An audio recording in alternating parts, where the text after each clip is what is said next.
Bonjour et soyez le bienvenu dans notre émission consacrée à la BD européenne, les rendez-vous avec la BD franco-belge, soutenue par la librairie française.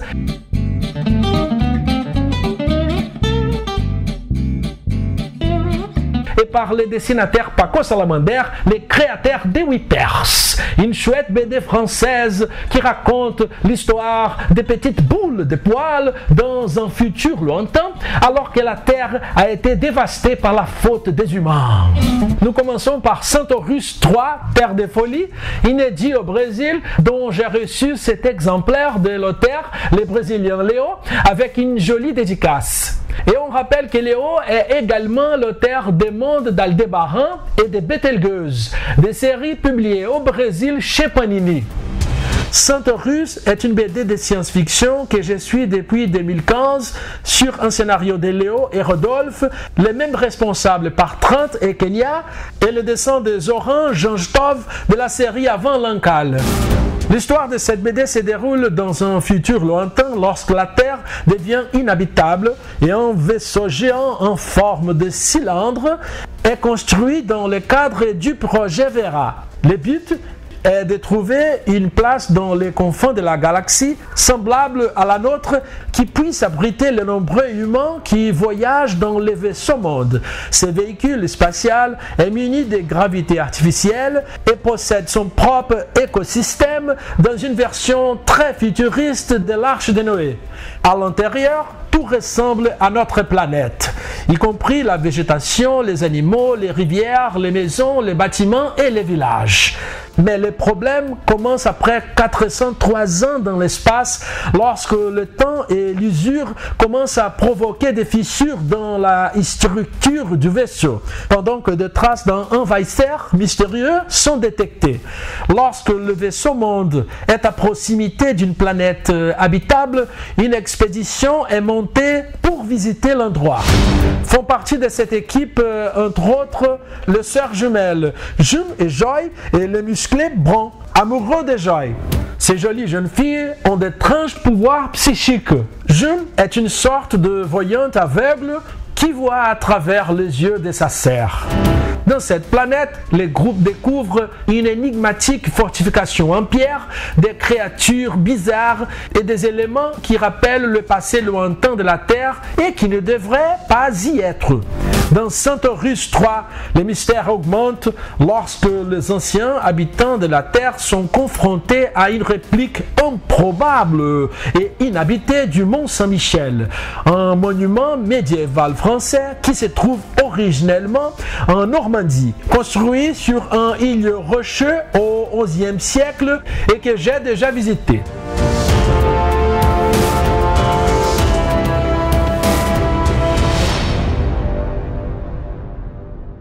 En outre, l'expédition rencontre une typique et ancienne ville du XXIe siècle avec des voitures et des gratte-ciel abandonnés.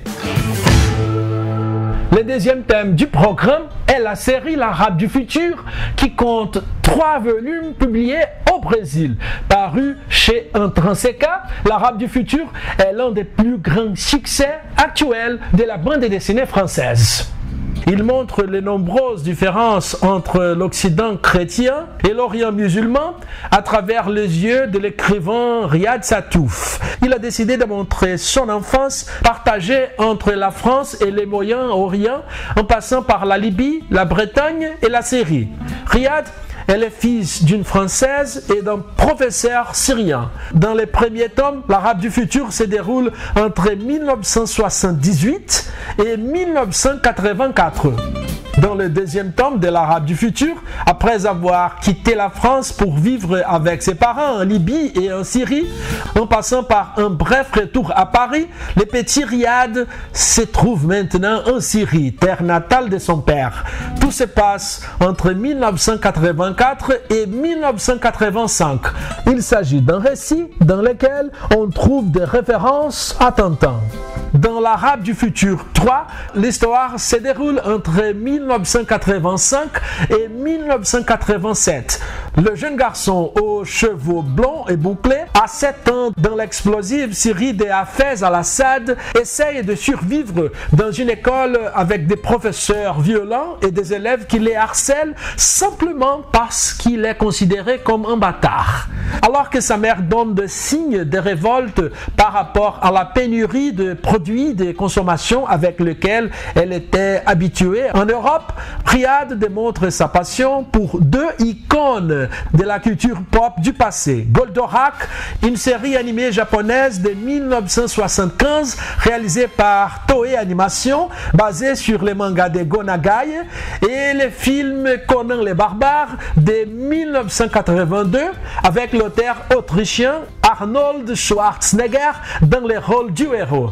À travers des traits simples et des couleurs fortes, cette BD nous montre une réalité très éloignée de notre culture occidentale qui doit être mieux comprise par l'Occident. Et on parle à nouveau de la première collection officielle des figurines Tintin, en recréant l'univers créé par Hergé. Ce sont des pièces produites en polyrésine, issues d'un projet réalisé grâce à des techniques de modélisation en 3D et disponibles sur abonnement sur le site des Planètes d'Agostini. Le roi Mouskar XII de Sildavie est l'un des personnages des aventures de Tintin. Cette figurine est tirée de la page 42 de l'album Le Sceptre d'Ottokar, histoire qui correspond à la seule apparition du personnage.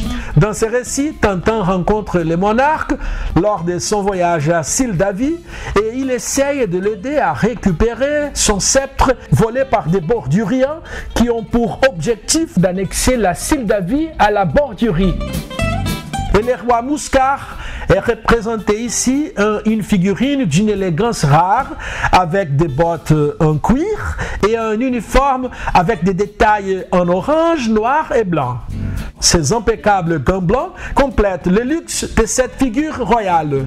Et maintenant, nous parlons des tuniques bleues, créées par Raoul Coven et Louis Silverius et repris plus tard à partir de 1972 par Lambil et Coven après la mort de Silverius.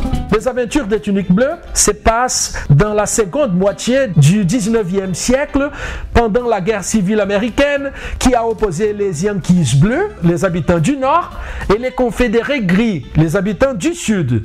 Cette série de la BD franco-belge met en vedette les sergents Cornelius Chesterfield et le caporal Blutch, 2 militaires avec des tempéraments complètement opposés, dont l'amitié improbable est la clé du succès de cette série.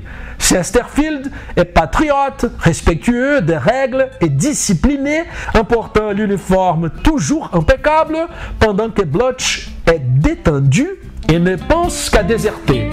Les tuniques bleues sont parues au Brésil entre 1983 et 1986 chez Martins Folt sur un total de 10 tomes. Puis les personnages ont disparu complètement des librairies. Au cours de 2 derniers mois, je me suis consacré à faire 2 statues de héros en résine époxy à partir des photos sélectionnées par moi parmi des images de la BD.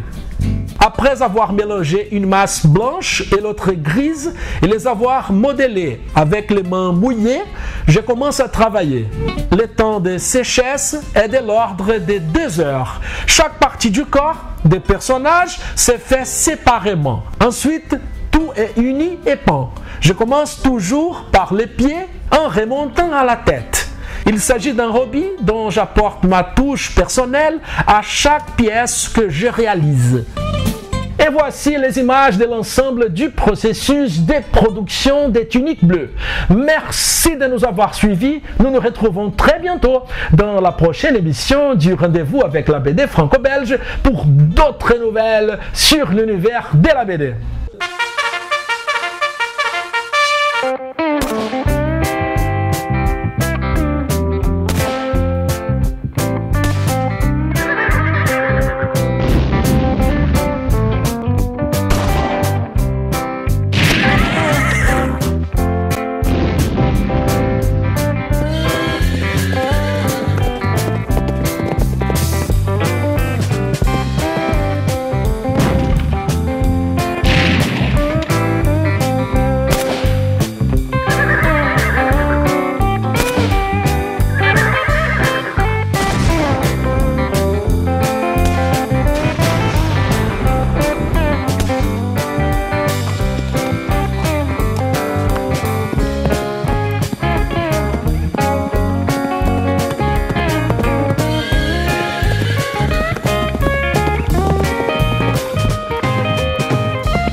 dans les prochains épisodes.